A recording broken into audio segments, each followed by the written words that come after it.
Record.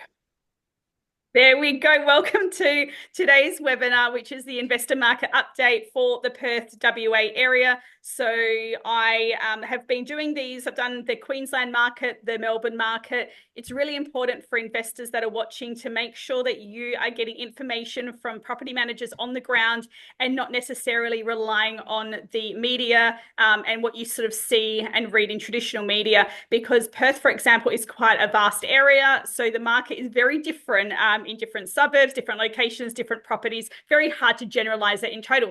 So joining me today with our guest expert panel is I have Deb Gidman, Esther Nilson, and Alicia McCulloch. So welcome, ladies. Thank you. Thank you.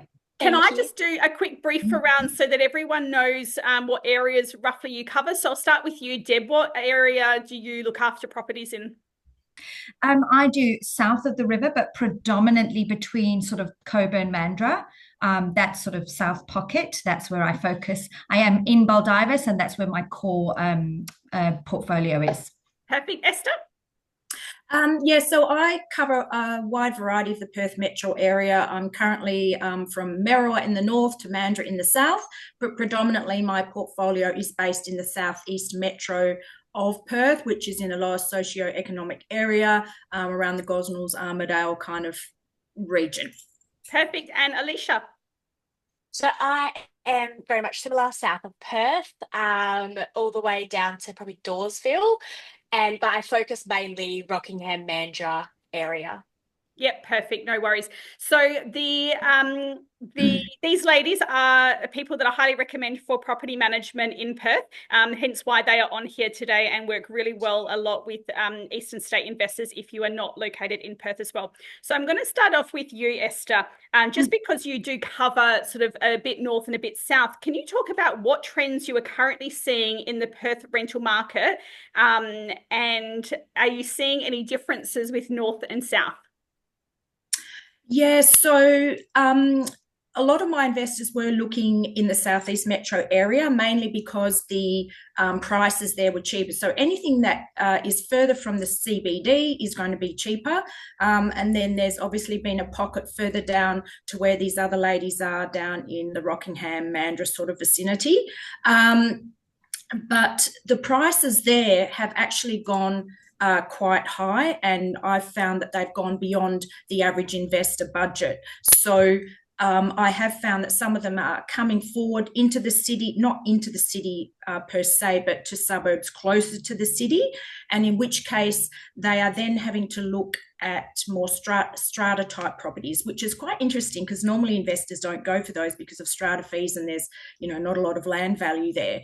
But I have found some investors coming into that scene. And also north of the river, I still had some earlier, a couple of years ago, going that way. They do seem to be a bit higher in value there, particularly if you're going into the coastal suburbs, which I think the coastal suburbs north of the river seem to be a higher value than the coastal suburbs south of the river. It's definitely probably a case of people just wanting to get into the rental market, and traditionally when they've wanted the properties that were like big blocks and all of that for that price point, they're not going to get that at the moment. So no, definitely not at the price points that they are looking at. If I can throw in an example here for Gosnells, for nothing out of the stratosphere, a 3x1, you're probably looking at $600,000 for a property like that, and it's probably achieving $600 or something per week rent, which is just quite unheard of, really, for that area. And like I said, they're nothing special. So, Deb, over to you. Like with your area, are you seeing any trends with what people or how people are buying, what type of property they're buying? Yeah, a lot of the eastern state investors, I feel, are focused on land size. They like the bigger blocks. So sort of on the coastal areas, the Warnbro, Port Kennedy, those areas, they have the bigger blocks with a very small house. Well, really for renting, that's not ideal because it's a big garden to maintain and quite a 3x1. Families prefer 4x2s. So we have a lot of investors that are buying in Baldivis on the smaller blocks, but the bigger property. depending on what your motivation is, if you're looking for the long-term capital gains, maybe the bigger blocks are still going to be favorable. But for the here and now, those smaller blocks with the bigger houses are renting really, really well, because it's less maintenance for the tenants on the garden, and a bigger, the 4 bedrooms and the 2 bathrooms is really favorable.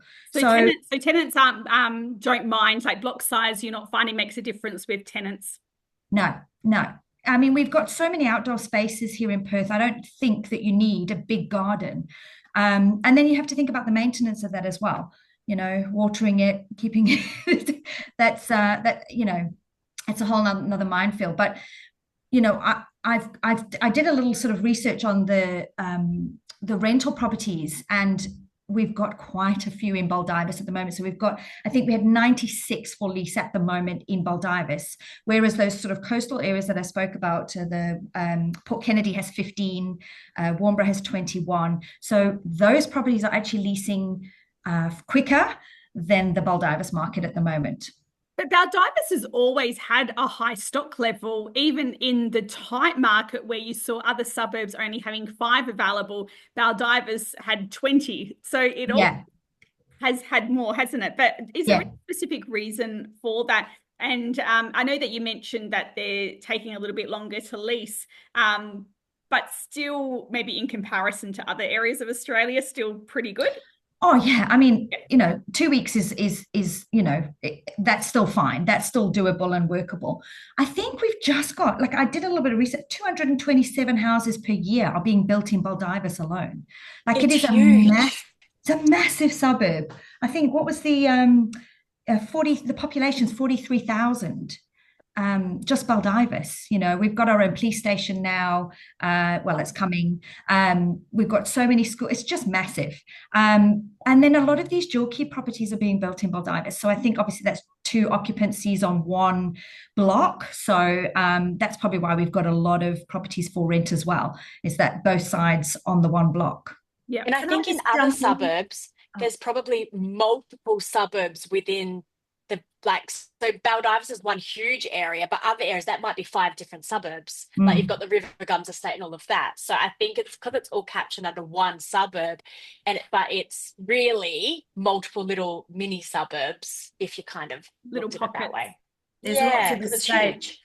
I found in the past, just to jump in on what you were saying there, Deb, there's a lot of purpose-built properties in Baldivis, and I've found historically in the past, when the market has downturned, it's funny that there's 2 particular suburbs that seem to take a long time to lease properties, and that was Butler in the north and Baldivis in the south. And obviously that comes down to the supply there.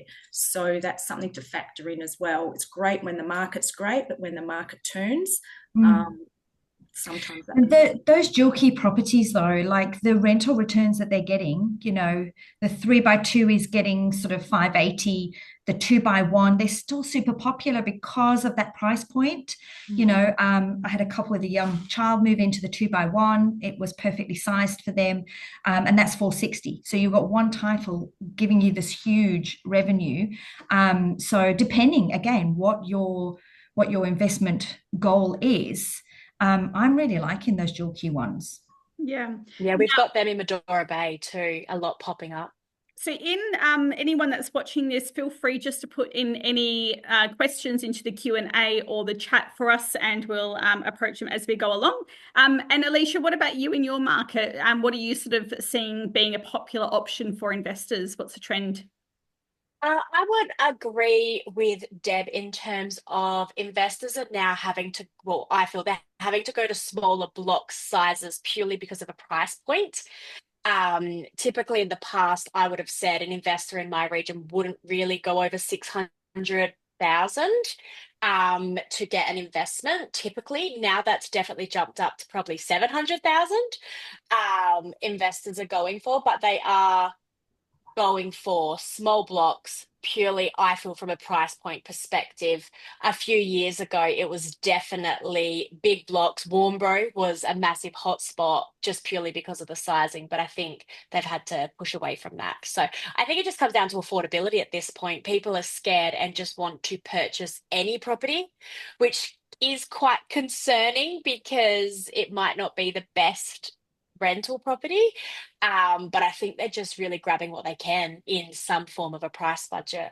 Yeah, so budget sounds like overall budget is the first priority, and then block size is a second priority these days, with that trend towards smaller blocks, as long as it stays within their budget. So that's good to know. It's really good for investors to hear how other people are buying, so that they can have confidence, I think, when buying as well. So it's really good to hear those trends.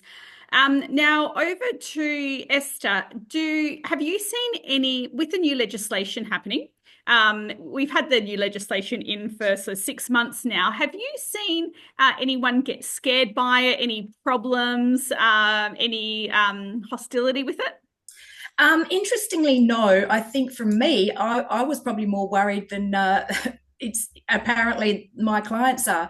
And that's probably to a degree that there are a lot of clients from the eastern states already who are already familiar with the type of changes that have come in, which are bringing us into line with the eastern states anyway. And interestingly enough, I've actually not had that many tenants request suddenly they want to paint a wall, or suddenly they want 3 cats, or, all those fears that we had might leap up at us. But I think the important thing for people to understand, and particularly for interstate people, is the timeframes that we've got to work within. So it's really important when your property manager presents you with the official form for a request for minor modifications or pets, that they are responded to within the appropriate time frame, which is within 14 days. Otherwise, it's just going to take place whether you like it or not. But I haven't really had any clients come back to me with any fears or any issues. I have notified them as soon as the changes came in on the 26th of July 2024. So it's actually rocking along quite well, to be perfectly honest with you. I think we all sort of agreed they're probably quite fair changes anyway. A lot of them were best practice. Yeah, the forms are the most frustrating thing, to be honest. Yes, they're so long and unnecessary. I mean, before, if somebody said, "Can I put a shelf up?" we'd go, "Can we put a shelf up?" "Yes, you can." And it's done. And now it's like, oh, okay, got to formalize it. I know. It's just I agree with Esther for the sake of it. I haven't had sort of any issues. I find a lot of the time the first-time investors get a little bit nervous about requesting, if we request a shelf, it's, oh, what are my rights? Can I ask for it to be made good? So it's more the first-time investors that need a little bit more guidance through what that means. But really, it's the same. Yes, they have to make good if that's what you specify in the form, or you could leave the shelf up. Probably, makes sense to leave it there anyway. There hasn't been too many issues. And the pets have never really been an issue for me. I just ask owners to check insurance policies. That's been my advice. Yeah, it has been a headache for me. Alicia's had a good one. Sorry, Alicia. I was just going to say, so in terms of pets, I've had a couple of owners quite upset that they feel that their rights and their control over their property has just been taken away. And they're quite frustrated in terms of they bought an investment property under these scenario of them having that control. They've signed leases under these scenarios, and now that's just completely changed. I've actually had to go to court to try and not have a pet at a property, which was not successful, heads up. But yeah, I think the owners are just frustrated that they've lost control. Is probably the biggest thing, because in one situation the owner probably wouldn't have let the property out at all if this had happened. So he would have I know this is an extreme scenario and most clients are not like this, but he just would have liked to have the option to know so far in advance to not sign, and we didn't have that option in this situation. So I mean, that's probably Sorry, an upset that he in particular has had. Another one, I've had an upset client because a tenant, it's a new property, we had the applications, there was no mention of pets at all, and then a week into the property they put the pet request in. I mean, they're allowed to do that. They are adamant they didn't know about the pet a week prior, although it had to fly over and that had to be pre-booked. So it's a bit, it is what it is. You're going to get those scenarios. I just really, really hone in on landlord's insurance and just making sure you're as covered as you possibly can be. I think educating the owners, on those reforms initially is really important. And it's not like they just dropped on us. There have been warnings coming through. So we were able to educate owners on the potential changes that were coming through. So I think, education is key, and particularly not just the clients, but the tenants as well. And I think if you're working with your tenants and you know them, and your tenant selection process is quite stringent, then more often than not, it gels quite nicely. You are going to get those odd ones, but I think letting go of preconceived ideas about pets and, putting hooks there, like Deb said, the next tenant's going to want the hooks there anyway. So just leave them. Don't make a big deal about restoring it, because, at the end of the day, the whole reason for these rental reforms is that it's people are going to be renting long-term, many people. So it's about making a home for people. That's more beneficial to my investors. I say if we've got a good tenant, we want to try and keep that tenant in there. We know that we're getting the rent paid on time. We know that they're maintaining the property. But on the flip side, you're not going to have a letting fee and a property condition report fee and a marketing fee. So it's more financially beneficial to keep a good tenant. So if we can make those tenants feel at home in their house, then we're in the step in the right direction. Absolutely. Well, I had an owner not want to allow picture hooks up because he said it's a new property, and within his building contract and warranties, he's only allowed to put so many holes in the walls. Now, I don't know how valid, I didn't see his actual warranty contract, but that included window treatment holes in the walls. And apparently there was a set amount that you can do. I don't know how valid that is, but that was his comment on that. So that was I hadn't heard of that before. That's I don't know. Warranty rule to have in place. I mean, what are they suggesting, that too many hooks is going to compromise the structure of the, what's the quality of the build? Yeah. Totally. Building materials might not be that great. But, interesting on that one, and only because I've had a friend who I was doing an appraisal for her apartment, she had a firewall, and you're not allowed to hang any hooks or anything like that on a particular firewall in an apartment. So that's interesting. So finding out that kind of information, I think, as property managers, when we're doing appraisals or we're looking at properties on behalf of clients, finding out these answers for the clients is important. So it comes back to making sure, if you are going to buy something, as you know, Ash, getting a pre-purchase inspection by somebody who knows what they're doing, somebody knows to ask the right questions around all the fixtures and fittings of properties and that kind of thing is really, really important for investors, having eyes on the ground. Yeah. Also with the new builds, Ash. No, you go. With the new builds, they're not necessarily double brick anymore.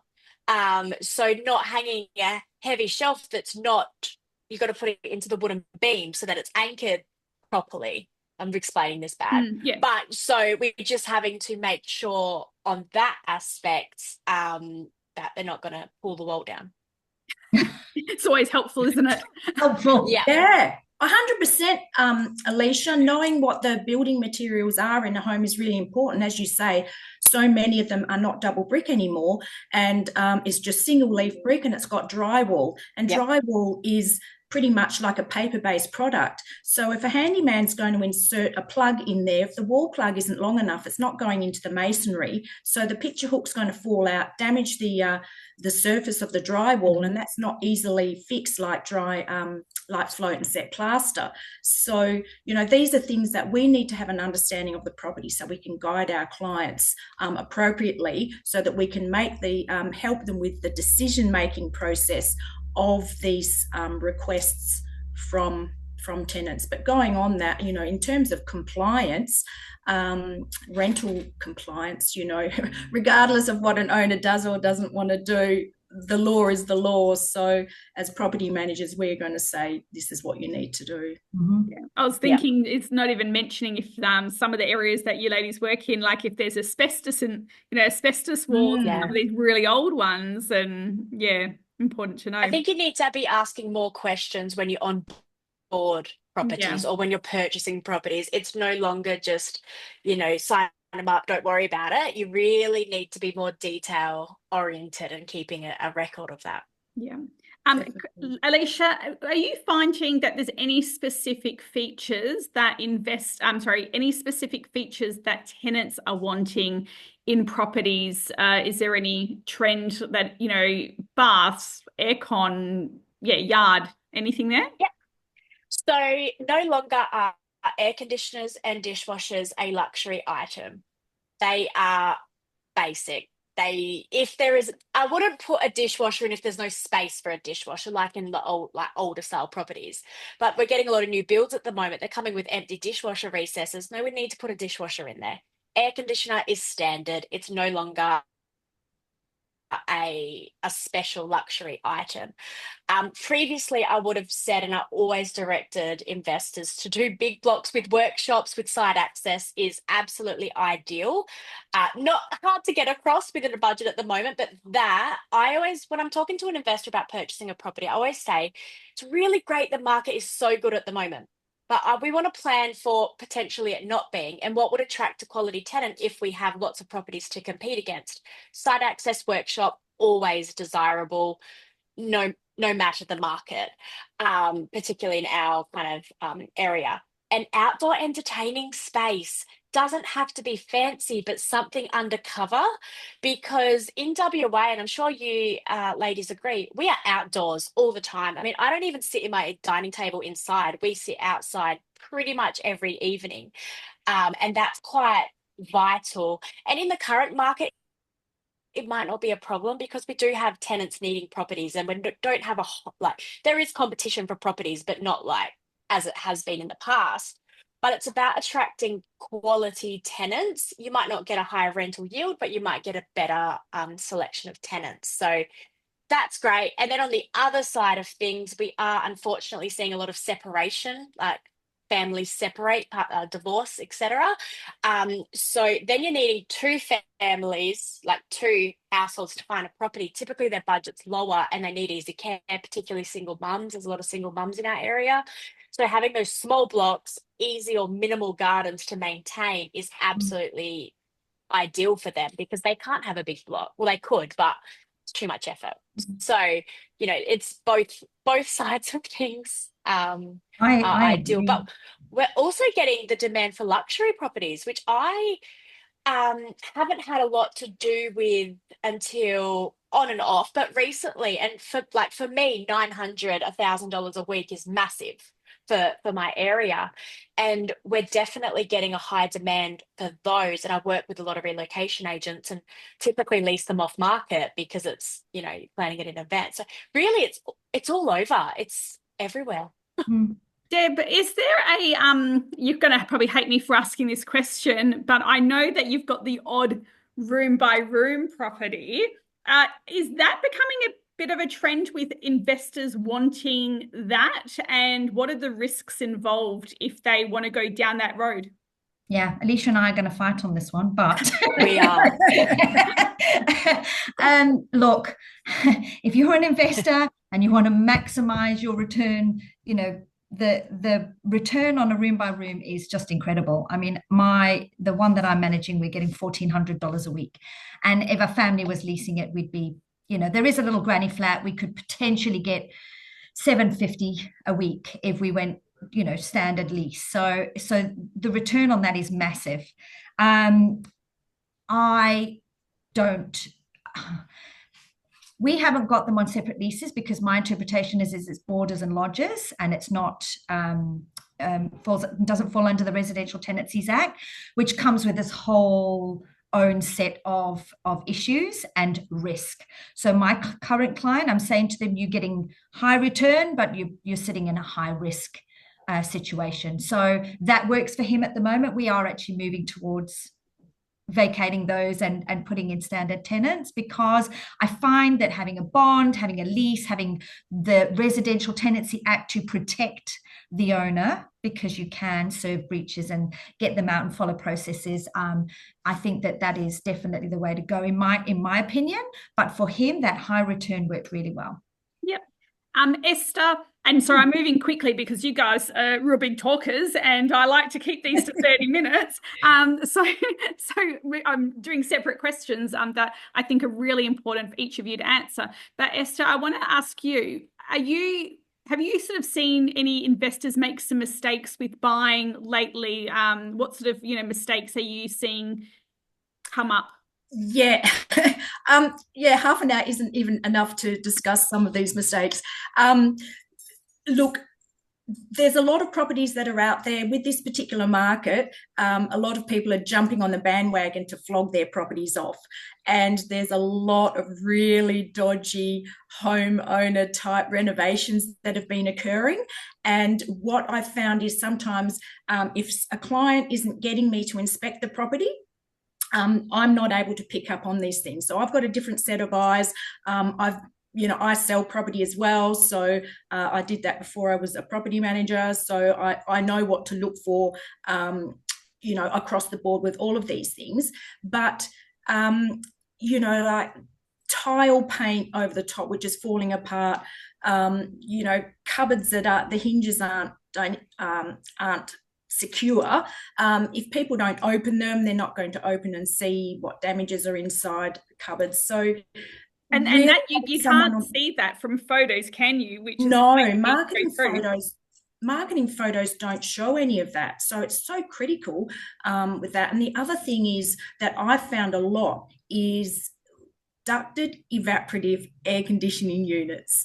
They are just a nightmare, but they are quite prevalent in coastal areas and they're a lot cheaper than reverse cycle. But what I have found, and I've said to clients, make sure that you're asking when they were last serviced, because I've found quite a few of them have either completely given up the ghost or they've cost the client after settlement's taken place. Because when I've done the pre-settlement inspection, the unit's actually ticking over and working, so it passes that, that test, but then it just goes kaput. But it's really critical to check the property properly, especially when there's been renovations done, because you can't make a stilt purse out of a sow's ear, and there's a lot of that's going on at the moment. So and then after you take on the management, then suddenly there's all this maintenance occurring and the client's going, why am I paying for this? Well, it was a really shit renovation, which wasn't picked up because nobody inspected it. So that's probably one of my biggest tips, is ask the right questions and make sure someone's checking that property properly. Perfect. Now I'm going to ask each of you, if you were given a budget, and I'm going to use 600 as the budget, 600,000, because that's quite a common price point. If someone asked you where you could invest in what type of property, I'm going to ask what location that would be. And I'll start off just to give you an idea. If I had 600,000, my personal opinion I would buy a 3x1 in Wanneroo, because I think there's some really good value out there at the moment, and I'm seeing investors buy there as one of the areas. So that would be my place where I would personally spend the money. Deb, if I gave you 600,000 to invest, what would be your ideal investment property? Well, I am very passionate about Baldivis and I love it. And it is a like I say, we've got a new police station, we've got high schools. There's so much going on, and it's great location to the city. I'm loving the Jewel Keys at the moment because they're a new build, so there's less maintenance. It's good return. Maybe it's not the best for capital gains, maybe, but I always feel like somebody's going to need a 2x1. You know, it suits so many people. So mine would be a Jewel Key in Baldivis. Great, Esther. As you know, my area is sort of southeast metro, and as I mentioned, probably in Gosnells at the moment they're over 600, and they're getting probably similar 10% on a rental return. But my concern with that is when the market dips and the client's still paying a mortgage on that, and then the rental values drop quite significantly, and you've got that particular demographic that might not be able to sustain higher rental values moving forward. So I'm always a great believer that anything closer to the CBD, you are going to be outlaying a little bit more, but anything there, you're going to get a stronger rental return, and it's going to hold its value longer. So you might be cutting down on your block size. But yeah, again, like Deb said, it really depends on what your long-term goals are. But if you're looking, 3, 5, 10 years, anything closer to the city. I'm currently renting myself in Como, not far from you, Ash, and I'm loving this area, to be perfectly honest. It's close to the river, and you can get even a smaller block size, even if it is only a unit, but you can get something quite decent there. And it is strata, but again, it comes down to what the investor's wanting. But you will always get somebody who wants to live here because of the close proximity to the city. Yeah, excellent. And Alicia? Yeah, I would very much agree with Deb in terms of Jewel Key, if you can build it for that, if you are able to wait for the build time. So we have great new areas in Medora Bay, New Golden Bay. So that works really well. Otherwise, if you really, really wanted block size, then you're going to have to go inland a little bit. To probably the green fields, if you could still get it under 600 potentially. Again, it just depends on what the investor wants. That's why it's important to talk to a property manager, because different goals would align with different areas and property sizes. But there's definitely still flexibility in that. You just need to be flexible with what you're looking for if 600 is your budget. Amazing. All right. Well, thank you, ladies. Only 2 minutes over. Well done. So we have Deb Gidman from Resident Property, Esther Nilson from Coronis, and Alicia McCulloch from Aquasun. So if you are currently looking to buy in Perth, hit one of these lovely ladies up, or maybe you just want some advice with what is trending, what investors are doing, how they're buying. We can all help. So I will leave it with you. Thank you, girls, for your time. I'll have this placed up on YouTube so people can watch the replay. And we do plan to do it together on a regular basis, just to keep you up to date with those trends, because they will change. And it's just good to know what's happening. So thank you. Enjoy your week. I'll speak to you all soon. Thank you. Bye.